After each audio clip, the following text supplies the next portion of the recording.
to see if I could get an update on Raphael on the fly. I know he was out there for a little bit, but then left the first Yeah, I group. just got the update when I was leaving the ice. It doesn't look like he'll be playing tomorrow. Just a couple days rest, and I think he'll be back on the ice on Friday. Do you have any information on the nature of the injury, upper, lower? Just lower body. He was going to play. Yes, he was. What is no Evander Kane for months? What will you miss not having him? The physicality, the scoring. You're missing 20, 30 goals for a season from Evander, and, a player to make the other team on edge just because of his physicality.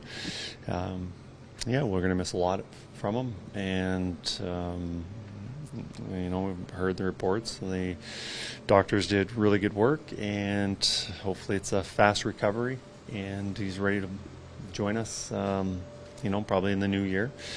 And, that's what we're going to miss. Is a player like him more important in the playoffs with the style he plays?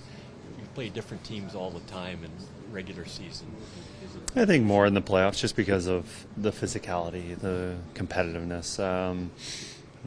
Regular season, there's a little fewer hits, a little more skating, but I think you want your best players in the playoffs, and ultimately he's one of our best players, and hopefully that his recovery goes well and he's able to play.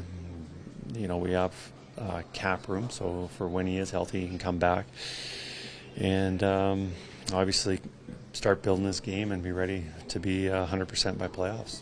What are your thoughts on James Hamlin, and what does he have to do to make this team this year? I think with him, I think he's a very reliable player. During our winning streak, he was playing really good hockey for us. I'm not exactly sure how many games he played during that 16-game winning streak, but I think majority of them, if not all of them. And he was a big contributor for us. His minutes weren't up, but, which is hard to play well when you're not in the game regularly. Sometimes there's only 6 minutes, sometimes up to, maybe 11, 12 minutes. But, I know he was always ready to play, and he was always reliable. And I know a lot of guys aren't comfortable doing that and ready to contribute, but I thought he contributed a lot now for this season going forward, to be playing like that. But I think with his speed, I think that helps our team, because you look at our team, we got a lot of good hockey players, but we could add physicality, so we're looking for guys who can add that dimension for our team, but we're also looking for more speed to our team. Is it harder as a coach to figure out who you're going to, like if there's a spot open on the fourth line, for example, is it harder to figure out who to put in that spot during training camp, just because, if you got a high guy who's scoring a bunch of goals, it's kind of easy to see that, but some of the, bottom six roles are kind of... We're looking for the players. We have an idea of what they are and what type of player they are, and we are wanting guys to fill certain roles. We're looking for our best hockey players, but there's the element of playing a role player. Whether it's, we need physicality, we need speed, we need guys who can penalty kill or be on the power play. I'm probably not looking for power play guys. I think we're all filled up on that for guys who are trying out for our team. We are looking for, a little bit of penalty killing guys, because we lost some of those last year. And, speed, being tenacious, stuff like that. I think that's something we're looking for. Kris Knoblauch is trying to kill some penalties. Do you see him as a possibility, or why would he? Absolutely. We, there's a guy that can play the power play, but who's he going to bump off that power play? Maybe later in the year, as we get more familiar. But we need guys to kill, and hopefully that's something that he can do. It's not something he's done very much of. But, think of any good hockey player that is focused and bought into doing the job, they can do it. So, we are giving him every opportunity to do that. Speaking of the power play, the second unit seems a little bit more robust maybe than in past years. Do you foresee getting them a little bit more ice time? I think it's important that they do get more time than they did in the previous one, just because it's part of their game. They've always had it. It's just... it's part of them feeling good about their game and playing better 5-on-5, more puck touches, just feeling that they can contribute, which they can. And by no means am I going to say that it's going to be a competition for first power play time. But I think it's important that they do get some more time than they did than our second unit got last year. As a coach, do you consider waiver eligibility and contractual stuff as part of your evaluations? How does that work for you as you try to get guys minutes in preseason? Does that factor in at all? Sorry, I don't understand the Like, question. some guys require waivers, some guys don't, some guys have contracts, some guys may have. Does that factor into the way you play guys, to the way that you think and make your evaluations for management or anything? No, like that? we're just evaluating on who's best for our team, and we want to look at who can play and if they can make our team, and that's the most important thing. Obviously that's me talking. If you ask that question to Stan probably have a different perspective on it. But right now we're just looking for the best players, and if there's are you going to lose somebody to waivers to opposed to somebody you're not, and it's a tie or very equal, then that'll affect your decision making. But right now, from my standpoint and the coaches, we want the best players. So you have a guy like Mike Hoffman, who's been in this league for a long time, but was part of the main group today, and obviously still here. How do you kind of evaluate him, and how are you trying to kind of get him ample opportunity to show what he can do? Well, he's played 2 games now, and he's going to get in at least 1, if not 2 more games, and or 3. So we'll get a lot of opportunity for him.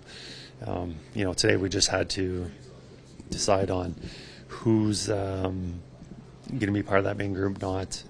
And well, a lot of those players were with us last year. Some other guys joined us a little bit later in practice just because of their penalty kill role.